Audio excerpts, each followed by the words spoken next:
जय हिंद दोस्तों।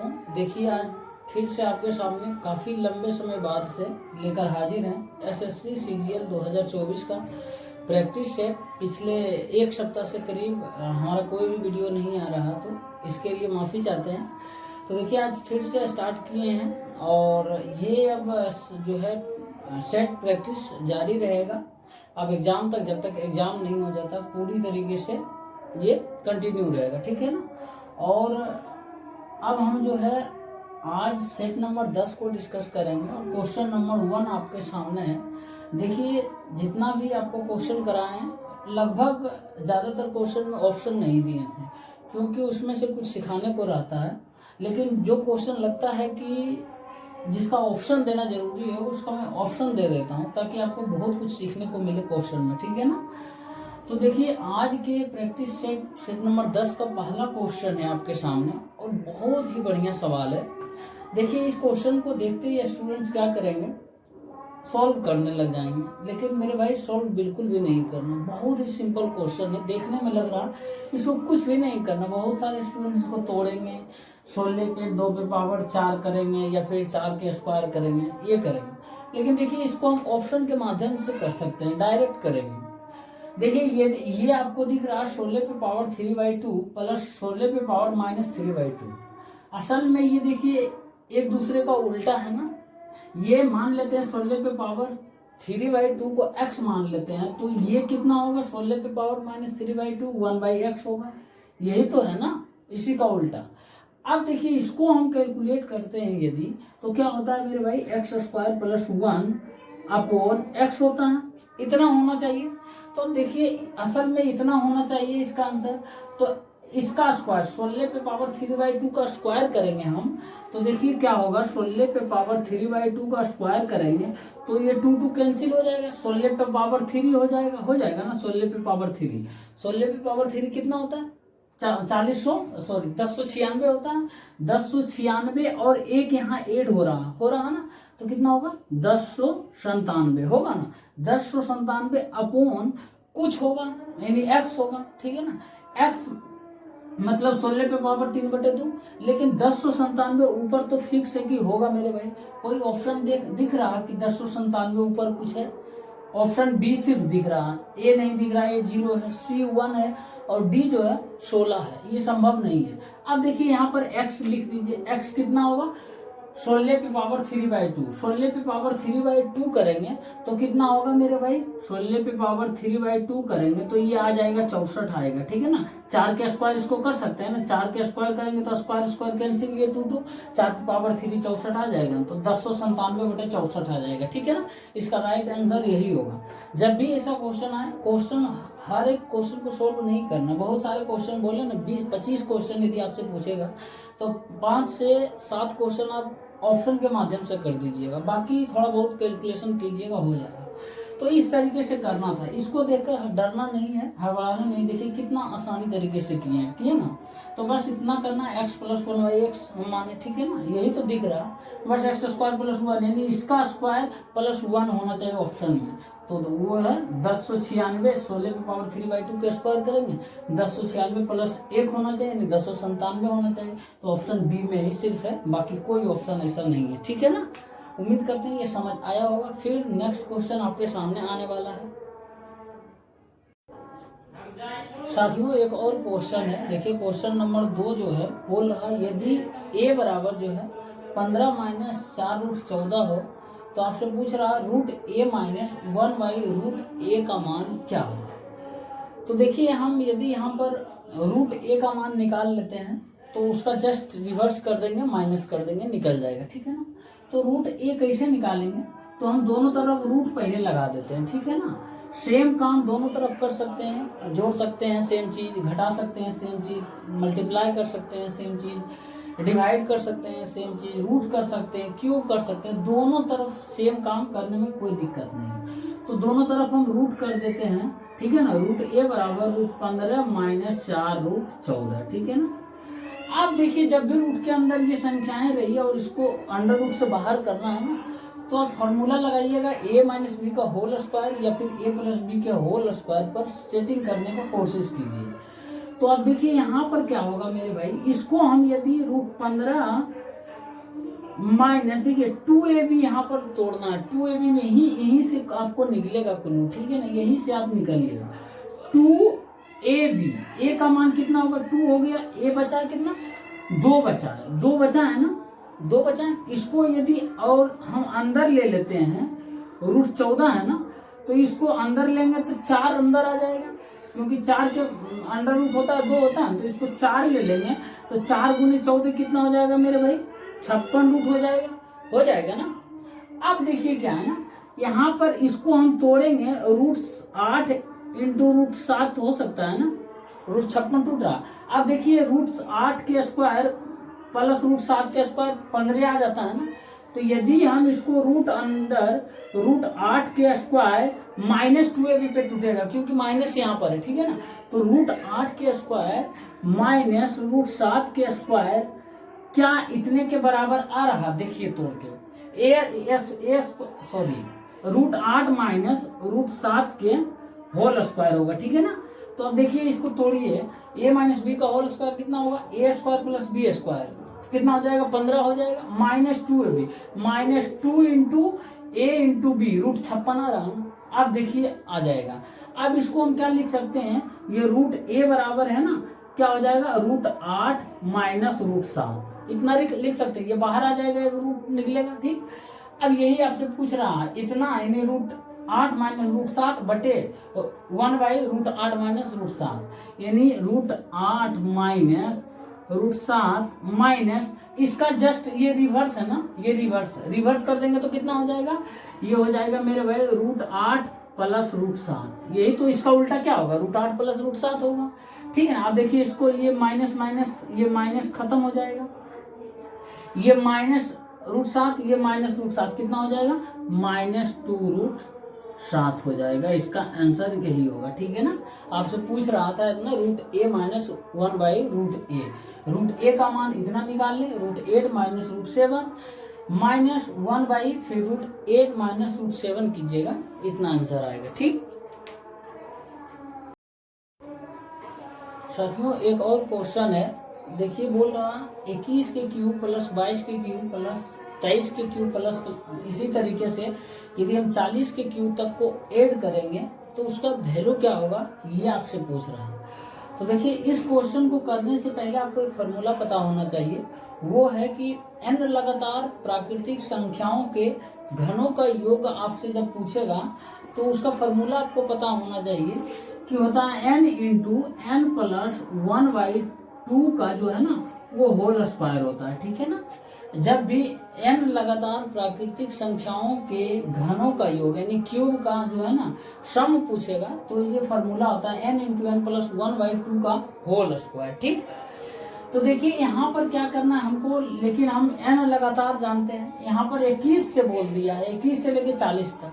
तो हम क्या करेंगे, यहाँ पर सबसे पहले यहाँ यदि हम पूरे 1 से लेके 40 तक हम ऐड करके क्यूब को हम 1 से लेके 20 तक को घटा देंगे तो निकल जाएगा ना, फिर 21 से 40 तक के भी तो हो जाएगा मेरे भाई। यहाँ पर n के जगह पहले 40 बैठाएंगे, 40 × 40 प्लस 1 41/2 का होल स्क्वायर हो जाएगा, माइनस अब यहाँ पर 20 तक घटा देंगे ना, इधर 20 तक घटा देंगे तो बाकी ये निकल जाएगा। तो n के जगह पर 20 रखेंगे, 20 × 20 प्लस 1 21/2 का होल स्क्वायर, ठीक है ना। अब यहाँ पर क्या करेंगे, हम इसको कट करते हैं, 20 हो जाएगा, ये करेंगे 10 हो जाएगा, ये हो जाएगा 41 दूना 82 820 के होल स्क्वायर माइनस ये आपका हो जाएगा 210 का होल स्क्वायर, ठीक है ना।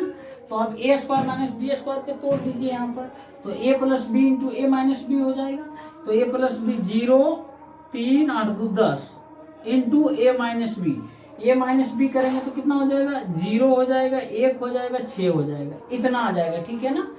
उसके बाद आप इसको जब मल्टीप्लाई कीजिएगा 103 61 कीजिएगा तो 103 हो जाएगा, 618 हो जाएगा, ठीक है, 3 8 2 6, ठीक है ना, 00 यानी 62 83 00 आ जाएगा, ठीक है ना। इसको मल्टीप्लाई कीजिएगा जो कि यही इसका आंसर होगा, ठीक है ना। आपसे 21 और 40 के बीच का जो क्यूब होगा ना उसका एड पूछा है। लेकिन आपको पता होना चाहिए कि n लगातार प्राकृतिक संख्याओं का योग n लगातार नेचुरल नंबर का जो सम होता है क्यूबिक का, तो n इंटू एन प्लस 1/2 का होल स्क्वायर होता है ना। उसके बाद हम क्या करें, 40 में से 20 को घटा देंगे, बाकी 21 के बाद 40 तक आ गए ना, बस इस तरीके से करना। ठीक साथियों, एक और क्वेश्चन है, देखिए इस तरीके का क्वेश्चन बार बार पूछा जाता है और बहुत ही इंपॉर्टेंट क्वेश्चन है। यदि इसको एक बार समझ लीजिएगा तो फिर कोई दम नहीं इस क्वेश्चन में रहेगा और हमेशा इस क्वेश्चन को कर आइएगा। देखिए बोल रहा कि एक आयताकार जो है ना, बरामदा की लंबाई दिया हुआ है और चौड़ाई जो है 19.27 मीटर तथा 11.89 मीटर है। ठीक है ना, उस पर यानी उस बरामदे पर जो है ना वर्गाकार मार्बल बिछाने का प्रस्ताव है। ठीक है ना, तो ऐसे मार्बल की न्यूनतम संख्या क्या है, आपसे ये पूछ रहा हूँ। जब भी ऐसा क्वेश्चन दिया रहे, बरामदे की लंबाई और चौड़ाई पहले लिख लेना है। ठीक है ना, तो बरामदे की लंबाई और चौड़ाई लिख लिए हैं, एक का है 19.27 मीटर है और चौड़ाई जो है 11.89 मीटर है। ठीक है ना, तो क्या करना है, आंख बंद कर मेरे भाई इसका HCF निकाल लेना। ठीक है ना, और इसका HCF जो निकलेगा मेरे भाई, इसका HCF निकालने का तरीका है, पॉइंट है ना, पॉइंट वाला कोई भी संख्या आपके सामने जब दिया रहे उसका HCF निकालना है ना, तो पॉइंट को भूल जाइए। ठीक है ना, पॉइंट को इग्नोर करिए, बाकी थोड़ा देर के लिए समझिए 1927 है और 1189 है, इसका HCF हमको निकालना है। तो इसका HCF निकालिएगा मेरे भाई तो 41 आएगा। ठीक है ना, लेकिन हम क्या किए, पॉइंट को इग्नोर किए। कितने अंक के बाद पॉइंट को इग्नोर किए, तो 2 अंक के बाद, तो 2 अंक के बाद यहाँ पर भी देना पड़ेगा हमको पॉइंट। ठीक है ना, 0.41 2 अंक के बाद है ना पॉइंट, हो गया, HCF निकल गया। अब जो ये HCF निकलेगा मेरे भाई लंबाई और चौड़ाई का, ये HCF जो निकलेगा ना, ये उस वर्गाकार टाइल्स जो इस बरामदे पर बिछाने के लिए है ना प्रस्तावित है, उस वर्गाकार टाइल्स का भुजा होगा। ठीक है ना, फिर से बोल रहा हूँ, जो भी HCF इन लंबाई और चौड़ाई का आएगा वो HCF जो है उस वर्गाकार टाइल्स की भुजा होगी। ठीक है ना, अब उस वर्गाकार टाइल्स की भुजा होगी, मान लीजिए ये लंबाई और चौड़ाई है। ठीक है ना, तो इसका एरिया जो भी होगा, तो इस वर्गाकार टाइल्स के एरिया से हम यदि डिवाइड कर देंगे तो क्या निकल जाएगा ना, टोटल कितना वर्गाकार टाइल्स लगेगा निकल जाएगा। इसके एरिया में से इसके एरिया को डिवाइड करेंगे, निकल जाएगा ना। तो देखिए हम क्या करेंगे, इसके एरिया 19.27 इंटू 11.89 अपॉन जो हो जाएगा 0.41 हो जाएगा। ठीक है ना, 0.41 हो जाएगा। अब इसको हम यहाँ से कट करते हैं मेरे भाई, तो क्या होगा, इसका 0.41 फिर होगा, इसके क्षेत्रफल से डिवाइड मारेंगे। तो अब यहाँ पर देखिए इसको कट करते हैं तो क्या 2 अंक के बाद है तो कोई दिक्कत नहीं है काटने में, ऊपर नीचे सेम है। तो यहाँ पर होगा 4 बार में कटेगा, कितना होगा, 4 4 चौको 16, 164 बचता कितना है, 28 बचता है। ठीक है ना, फिर इधर 7 बचता है, फिर 7 बार में कटेगा, 7 47 बार में ये कटेगा। ठीक है ना, अब यहाँ पर ये कितने बार में कटेगा मेरे भाई, तो ये हो जाएगा 2 बार में काटेंगे, 41 दूना 82 हो जाएगा और 18 18 36 36 9, ये 9 बार में, फिर 29 बार में ये कटेगा। अब 47 गुने क्या हो जाएगा, 47 गुने 29 हो जाएगा।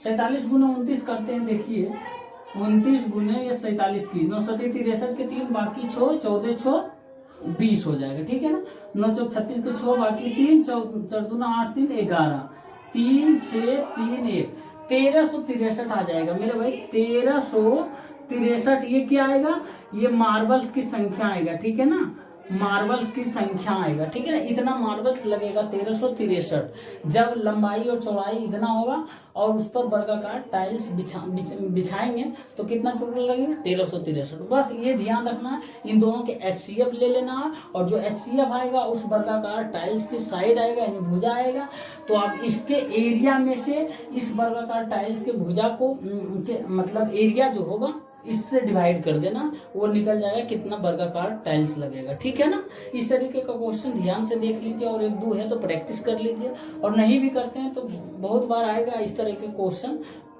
टेंशन नहीं लेना। ठीक साथियों, एक और क्वेश्चन है, देखिए ये बहुत ही अच्छा क्वेश्चन है। बोल रहा है किसी भिन्न के अंश को जो है ना वो 25% से बढ़ा दिया जाता है तथा हर को जो है 20% से कम कर दिया जाता है, तो भिन्न जो है ना वो 5/8 प्राप्त होती है। तो आरंभिक भिन्न क्या है, आपसे ये पूछ रहा। तो जब भी ऐसा क्वेश्चन रहे ना, मैं एक तरीका बता रहा हूँ, ऑप्शन तो दिया रहेगा ना, ऑप्शन के माध्यम से आराम से कर लीजिएगा। तो देखिए, कोई भिन्न के अंश को 25% से बढ़ाया जाता है और हर को 20% से कम किया जाता है। मान लेते हैं अंश जो होगा ना वो x मानते हैं और हर जो होगा वो y मान लेंगे, ठीक है ना। तो भिन्न क्या हो जाएगा मेरे भाई, तो भिन्न बोलिएगा हो जाएगा x/y, मतलब अंश बटे हर होता है। अब देखिए, इस अंश को 25% से बढ़ाया जाता है, मतलब x को 25% से बढ़ाया जाएगा, तो आप क्या कीजिएगा, x का 125/100 कर दीजिएगा। 25% परसेंटेज में बताए थे ना तीसरा या चौथा क्लास में कि कितना परसेंट जब बढ़ता है तो डायरेक्ट मल्टीप्लाई कर दीजिए उस नंबर को 100 से ऐड करके, और यदि घटता है तो 100 से सब्ट्रैक्ट करके डिवाइड 100 से कर दीजिए। तो 25% बढ़ रहा था, x भिन्न में x का 125/100 कर देंगे, और y जो है ना बोल रहा है हर से 20% घटा दिया जाता है, तो हर को यानी y को 80/100 कर देंगे ना। तो इतना करने के बाद जो भिन्न प्राप्त होता है ना मेरे भाई, वो 5/8 होता है, तो 5/8 लिख देंगे, ठीक है ना। और देखिए, यहाँ पर एक और चीज से बचना है, जब भी ऐसा रहे इतना परसेंट x% बढ़ाया y% घटाया, ठीक है ना, तो ये 100 नीचे जो होता है मेरे भाई वो मत लिखना, क्योंकि फाइनली ये कट ही जाएगा, ठीक है ना। जितना बढ़ेगा या घटेगा 100 तो नीचे रहेगा, दोनों कट ही जाएगा नीचे नीचे, ठीक है ना। तो सीधे 125 लिखना है, और उसके बाद यहाँ 20% घटने के लिए बोल रहा तो 80 लिख देना, ठीक है ना, बस इतना कर देना। अब देखिए, इसको काटेंगे 25 बार में, ये 10 बार में कटेगा ना। अब यहाँ कटेगा 5×5 = 25, 2×5 = 10। अब ये 2 उधर चल जाएगा, 5 नीचे आ जाएगा, तो x/y बराबर हो जाएगा मेरे भाई वो 2/5 आ जाएगा, ठीक है ना, जो कि हम आरंभिक भिन्न माने थे x/y, और जो कि आया है 2/5, ठीक है ना। यही इसका आंसर होगा, ठीक। जब भी ऐसा क्वेश्चन आए नीचे, ये क्वेश्चन बताने का मकसद मेरा था कि नीचे में आप 100 मत लिखिए, ठीक है ना। एक दूसरी बात है कि आप ये 25% 125 इस तरीके से x + x का 125/100 मत करना, ठीक है ना। या फिर 25% आप इस तरीके से भी कर सकते हैं, 25% बढ़ाने का मतलब 5/4, 5/4 भी मत करना मेरे भाई, क्योंकि फिर और कुछ आएगा, यहाँ 20% कम हो रहा है ना, तो 20% 4/5 यहाँ कीजिएगा y का, तो फिर दिक्कत थोड़ा हो जाएगा कैलकुलेशन करने में। सीधे डायरेक्ट 125 कीजिए, 80 कीजिए, नीचे में 100 हटा दीजिए, उसके बाद आंसर ले आइए, ठीक है ना, आ जाएगा।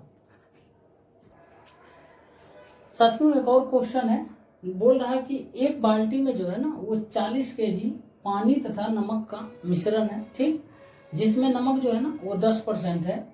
बाल्टी में से 8 kg पानी को वाष्प के रूप में उड़ा दिया जाता है तथा बाल्टी में अलग से जो है 4 kg नमक डाल दिया जाता है, तो नए मिश्रण में नमक का प्रतिशत क्या है, ये आपसे पूछ रहा है।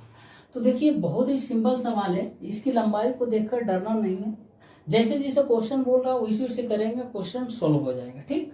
एक बाल्टी है, इसमें 40 kg जो है ना वो मिक्सचर है, जिसमें पानी और जो है नमक है, ठीक है ना। लिख देता हूं मैं, पानी और नमक है, ठीक है ना। अब बोल रहा है कि 10% नमक है इस मिक्सचर में, 40 kg के मिक्सचर जो है ना इसमें 10% नमक है, इसमें 10% नमक है मेरे भाई, इसका मतलब 4 kg नमक है ना, 4 kg नमक है, तो बाकी बचता है 36 kg, क्या होगा, वो हो जाएगा पानी, हो जाएगा ना, 36 kg पानी हो जाएगा। अब क्या बोल रहा है ना कि बाल्टी में से 8 kg पानी को वाष्प के रूप में उड़ा दिया जाता है, तो बाल्टी में पानी कितना है, 36 kg है, इसमें से 8 kg पानी जो है ना वो वाष्प के रूप में उड़ा दिया जाता है, तो 8 kg उड़ाएंगे तो कितना बचेगा पानी, तो 28 kg पानी बचेगा। अब देखिए, 28 kg पानी बचेगा और इसमें 4 kg नमक है और 28 kg पानी है, तो अब मिक्सचर में टोटल बचा है 32 किलो का मिक्सचर है, ठीक है ना, 32 किलो का मिक्सचर है, जिसमें 4 किलो नमक है और 28 किलो जो है ना वो पानी है, पानी में लिख देता हूँ, ठीक। अब बोल रहा है कि अलग से जो है ना बाल्टी में अलग से 4 किलो नमक डाल दिया जाता है, तो 4 किलो नमक डालते हैं, पहले 4 किलो नमक ऑलरेडी इसमें था, अब और 4 किलो नमक डाल रहे हैं, प्लस 4 kg जो है ना वो नमक डाल रहे हैं, तो अब टोटल बाल्टी में कितना नमक हो जाएगा, तो बोलिए कि 4 किलो अलग से डाल रहे हैं, 4 किलो पहले था, तो टोटल कितना 8 किलो नमक हो जाएगा, 8 किलो नमक हो जाएगा और 28 किलो पानी हो जाएगा। मतलब जो है 8 किलो नमक प्लस 28 किलो पानी हो जाएगा, तो आज 36 केजी का मिक्सचर हो जाएगा। 36 केजी का मिक्सचर। आपसे पूछ रहा नमक का प्रतिशत क्या है, तो नमक का प्रतिशत, नमक कितना है मेरे भाई, टोटल 8 किलो है, 4 किलो यहाँ, 4 किलो अलग से डालें, 8 किलो कितना में, तो 36 में इंटू 100 परसेंटेज में निकालना है। तो यहाँ 2 चौका 8, 9 चौका 36, कितना हो जाएगा 200/9, मतलब 22 सही 2/9 प्रतिशत क्या हो जाएगा, ये नमक हो जाएगा। ठीक है ना। और आपसे यही पूछ रहा था, कितना सिंपल क्वेश्चन था, जैसे जैसे क्वेश्चन बोला उस तरीके से करते गए, क्वेश्चन आंसर अपने आप आ गया। ठीक है ना। इसी तरीके से करना है, हड़बड़ाना नहीं है, क्वेश्चन की लंबाई देखकर, जितना लंबा क्वेश्चन रहता है उतना आसान रहता है। ठीक साथियों, एक और क्वेश्चन है, देखिए बोल रहा कि एक हीटर को जो है ना विक्रय मूल्य के 1/12 भाग के बराबर लाभ पर बेचा जाता है, तो कुल जो है ना 120 रुपया लाभ प्राप्त होता है। ठीक, यदि इसे विक्रय मूल्य के 1/6 भाग के बराबर हानि पर बेचा जाता है, तो हानि प्रतिशत क्या होगा, आपसे ये पूछ रहा। बहुत ही अच्छा सवाल है, लेकिन इस क्वेश्चन को आप देखिए, जिस तरीके से बोल रहा हम उसी तरीके से करेंगे, क्वेश्चन अपने आप बनेगा। ठीक है ना। हम लोगों का फंडा क्या है कि बेसिक मेथड जो पता है अपने एकदम कूल माइंड के साथ साथ क्वेश्चन को हम बनाएंगे और बन जाएगा। ठीक, एक हीटर है, उसको जो है विक्रय मूल्य के 1/12 भाग के बराबर जब बेचता है ना, तो कुल 120 रुपये का लाभ होता है। अब देखिए विक्रय मूल्य के 1/12 भाग, मान लेते हैं विक्रय मूल्य कितना 12 रुपया होगा। ठीक है ना, 12 रुपया होगा, तो उसको लाभ कितना होगा, तो लाभ होगा विक्रय मूल्य के 1/12 भाग, इसका 1/12 भाग, तो कितना हो जाएगा मेरे भाई, लाभ 1 रुपया होगा, होगा ना 1 रुपया, क्योंकि बोल रहा है विक्रय मूल्य के 1/12 भाग, यानी 12 का 1/12 भाग लाभ हो रहा है, यानी 1 रुपये का लाभ हो रहा। अब यही 1 रुपये का लाभ जो है ना वो 120 रुपये के बराबर आ रहा, यही लाभ बोल रहा है ना 120 हो रहा, यानी 1 बराबर 120 है मेरे भाई। अब देखिए यहाँ पर क्या होगा, बेच रहा 12 रुपये में, लाभ 1 रुपये का हो रहा है, किसी हीटर को 12 रुपये में बेच रहा तो 1 रुपये का लाभ हो रहा, तो कॉस्ट प्राइस इसका कितना होगा, तो कॉस्ट प्राइस होगा इसका 11 रुपया, होगा ना, 11 रुपया कॉस्ट प्राइस है, 12 रुपये में बेच रहा तब तक 1 रुपये का लाभ हो रहा ना, तो अब कॉस्ट प्राइस 11 रुपया हो जाए। अब यहाँ पर देखिए एक का वैल्यू जो है 120 रुपया है, तो 11 का वैल्यू कितना हो जाएगा, 1320 रुपया हो जाएगा ना।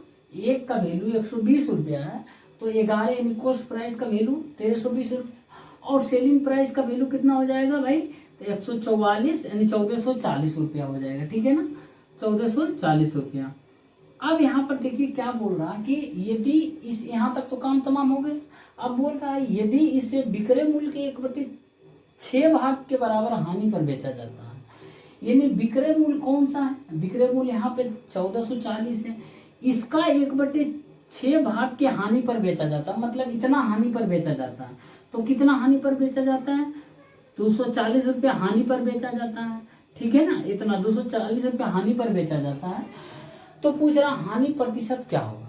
अब हानि प्रतिशत का मतलब क्या होता है ना, हानि प्रतिशत का फॉर्मूला आपको पता होना चाहिए, या फिर ऐसे भी निकाल सकते हैं, हानि गुने 100/क्रय मूल्य होता है ना, तो हानि इतना का आ रहा है, हानि गुने 100/क्रय मूल्य कितना होगा, यहाँ पर क्रय मूल्य कितना है मेरे भाई, 1320 रुपया है ना।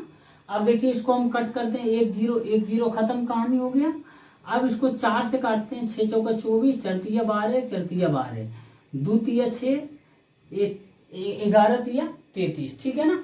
अब 200/11 आ गया, इसको हम कट करते हैं, 11 एकम 11, 9 11 8 88, यानी 18 पॉइंट कुछ आ रहा। ठीक है ना, 18.1188 कितना आएगा, तो आ जाएगा 9 2 आ जाएगा, 11 एकम 11, 18.1% हानि आ रहा है। ठीक है ना, लेकिन आपको बताना कितना है, ऑप्शन जो है 18% है, 17% है, 19% और 20%, तो इसका आंसर हो जाएगा 18%। ठीक है ना, अप्रोक्स दिया हुआ है वैल्यू, पूछ रहा लगभग में, ठीक है ना। तो टोटल होल नंबर में आंसर है, ऑप्शन भी है, तो 200/11% हानि होगा, ठीक। साथियों एक और क्वेश्चन है, और ये कंपाउंड इंटरेस्ट का बहुत ही अच्छा क्वेश्चन है। देखिए बोल रहा है कि 2400 रुपया जो है ना, वो 10% वार्षिक दर से 1/2 वर्षों में, यानी 1.5 वर्षों में कितने रुपये हो जाएगा यदि ब्याज का जो है संयोजन जो है ना वो छमाही होता है, यानी हर 6 महीने पर इंटरेस्ट जो है ना वो बढ़ता चला जाए, जो अमाउंट है वो प्रिंसिपल बन जाता है, फिर अगले 6 महीने के लिए अमाउंट प्रिंसिपल बन जाता है, ठीक है ना। छमाही का मतलब हर 6 महीना पर, ठीक है ना। तो अब देखिए जब भी छमाही बोले ना तो क्या करना है ना, रेट को मेरे भाई आधा कर देना है। छमाही बोलेगा, मैं लिख देता हूँ, 6 मंथ पे बोलेगा ना तो रेट को आधा कर देना है, और टाइम को जो है ना वो दुगना कर देना, ठीक है ना। ये ध्यान रखना जब भी 6 मंथ के केस आएगा, ठीक। अब देखिए यहाँ रेट कितना 10% है ना, 10% इसको आधा कर देंगे हम 5% हो जाएगा। टाइम कितना है, टाइम 3/2 है, यानी 1.5 वर्ष है ना, 3/2, 1 से 1/2 का मतलब 3/2, इसको हम डबल कर देंगे, ठीक है ना। डबल कर देंगे तो कितना आएगा, 3 वर्ष, 3 वर्ष आया। अब बस वही पूछ रहा कितना रुपया हो जाएगा, यानी अमाउंट आपसे पूछ रहा।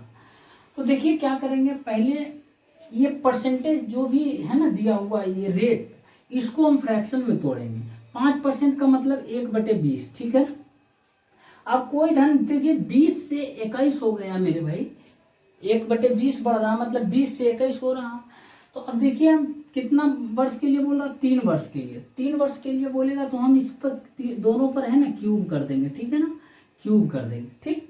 अब देखिए जो होता है ना 21/20, इसका क्यूब करेंगे तो क्या हो जाएगा, 21 का क्यूब करेंगे तो 9261 होगा, ये 20 का क्यूब करेंगे तो 8000।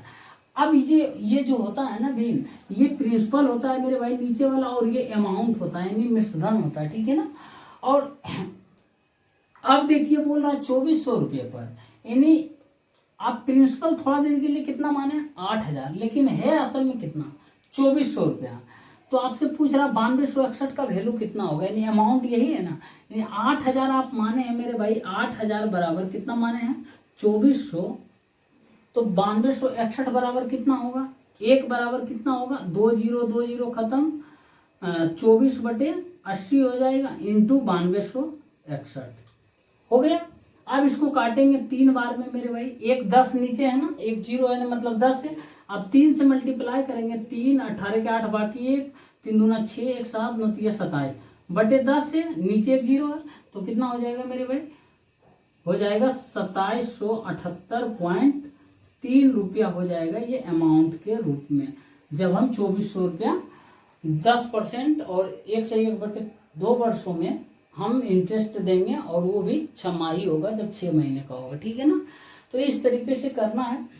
सबसे पहले जितना भी परसेंटेज रहेगा, रेट रहेगा, उसको हम फ्रैक्शन में बदल देंगे, और फ्रैक्शन में कितना बढ़ रहा है देखिए 20 से 21 हो रहा है, 21/20 करेंगे, तो जितना वर्ष के लिए पूछेगा उतना पावर कर देंगे, और उसके बाद जो ऊपर वाला चीज होगा ना वो अमाउंट हो जाएगा, नीचे वाला प्रिंसिपल हो जाता है, ठीक है ना। तो प्रिंसिपल 8000 जो कि 2400 के बराबर है, उसके बाद आपसे पूछ रहा कितने रुपये हो जाएगा, मतलब अमाउंट पूछ रहा, तो यानी 9261 का वैल्यू कितना हो जाएगा आपके सामने है, ठीक।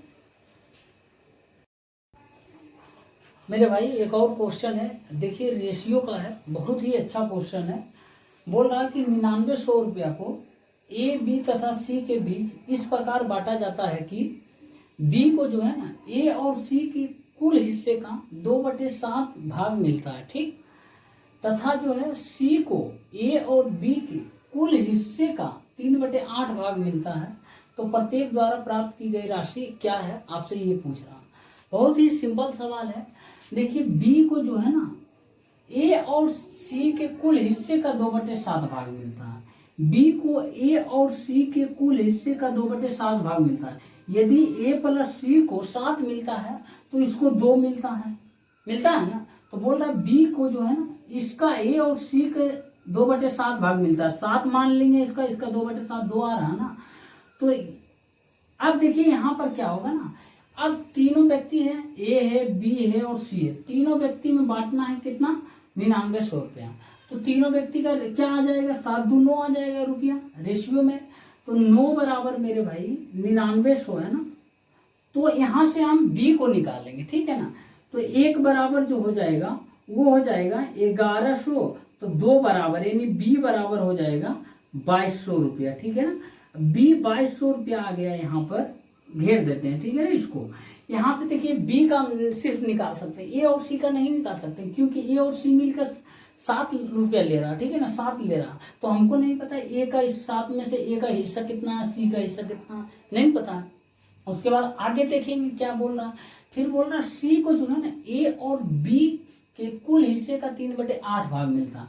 फिर वही काम करेंगे, सी को जो मिल रहा है ए और बी के कुल हिस्से का 3/8, यदि इसको 8 मिलता है तो इसको 3 मिल रहा है सी को, यानी ए और बी को 8 मिल रहा तो सी को क्या मिलेगा, इसका 3/8 कितना होगा, 3 हो जाएगा। अब देखिए दोनों तीनों मिलाकर कितना ले रहा है, 11 ले रहा है ए बी और सी, जो कि 9900 के बराबर होगा, तीनों बांट रहा है ना। तो 11 बराबर 9900 होगा मेरे भाई, 1 बराबर कितना होगा 900। यहाँ से सी का निकाल लेंगे ना, सी का मतलब 3 बराबर यानी सी बराबर हो जाएगा 2700, हो जाएगा ना 2700 आके इसको भी घेर देते हैं। अब देखिए यहाँ पर क्या होगा ना, इसमें से आप ए और बी का नहीं पता है आपको क्या होगा नहीं होगा, लेकिन सी को पता है कि सी जो है 2700 रुपये लेगा, और 8 में से ए और बी कितना कितना होगा हमको नहीं पता।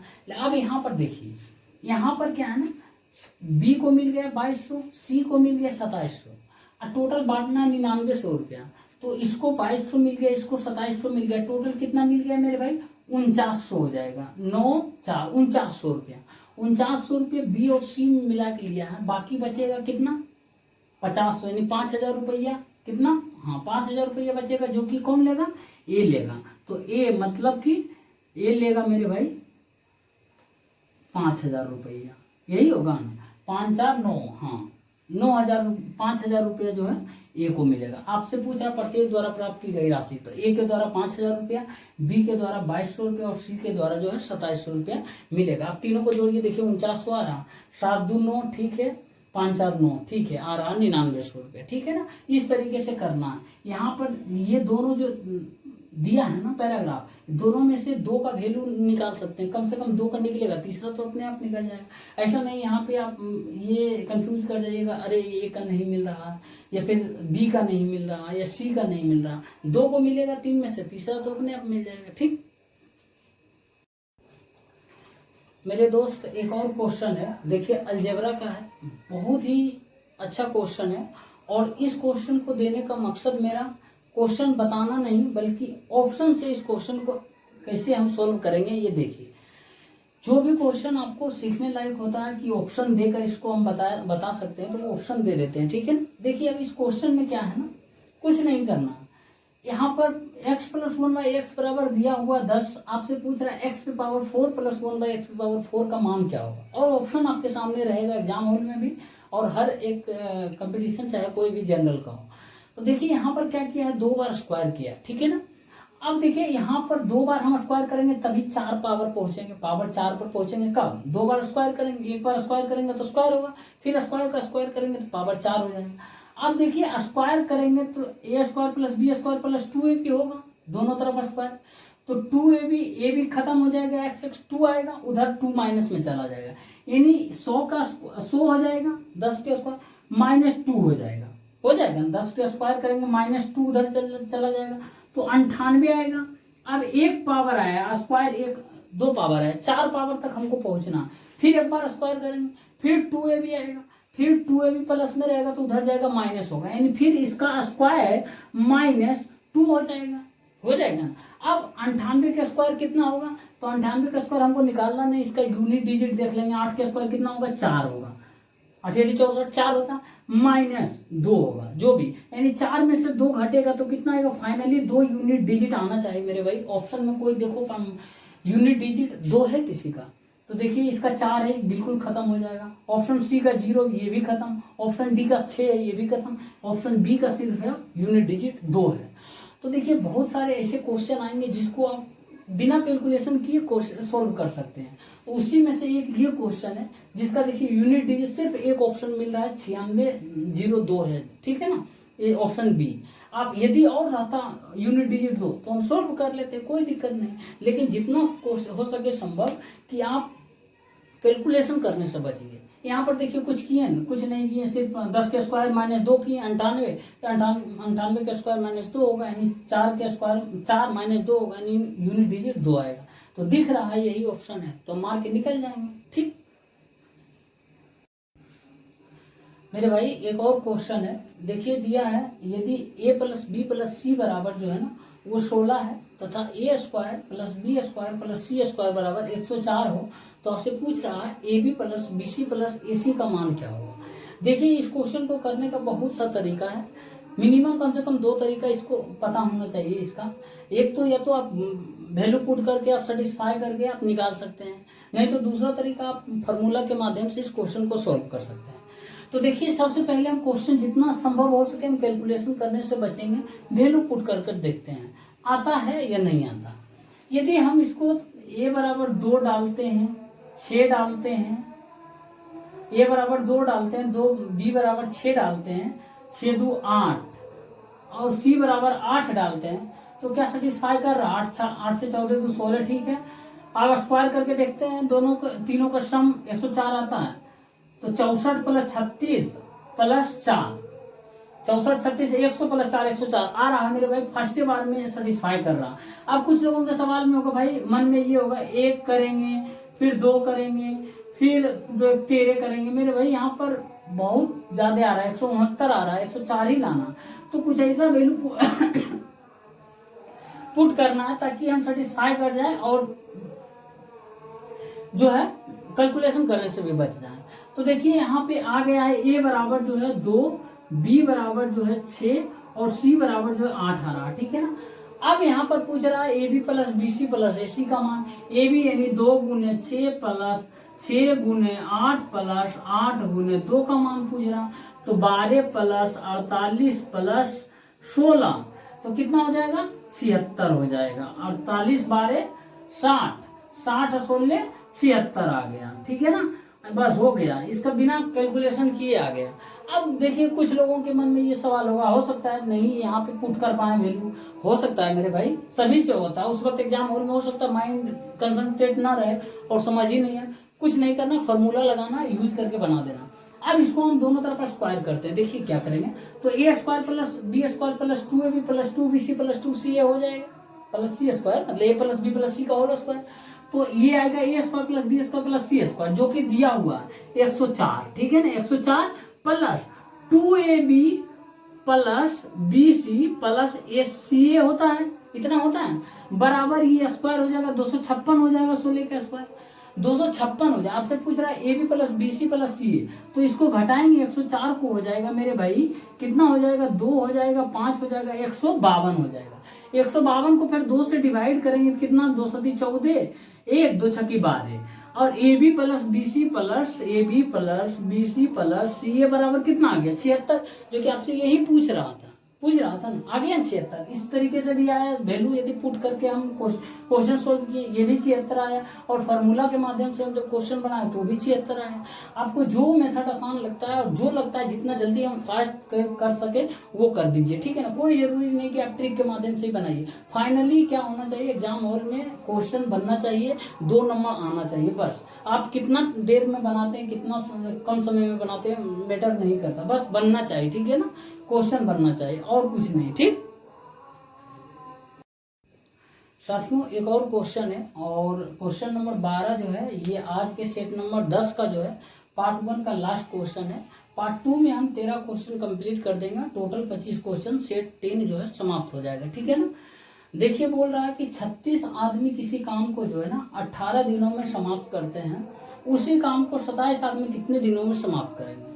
बहुत ही सिंपल सवाल है, ये एकदम हलवा सवाल है, और विश्वास कीजिए ये क्वेश्चन सीजीएल में पूछ चुका है, ठीक है ना। सीजीएल में पूछा क्वेश्चन, देखिए कितना हलवा क्वेश्चन है। इसका जब भी ऐसा क्वेश्चन आए कुछ नहीं करना, फॉर्मूला लगाना है m1 d1 h1 बटे कुछ भी हो, ठीक है ना, कुछ भी हो, कुछ भी बराबर m2 into d2 into m2 into d2 into h2 बटे कुछ भी हो, ठीक है ना, कुछ भी।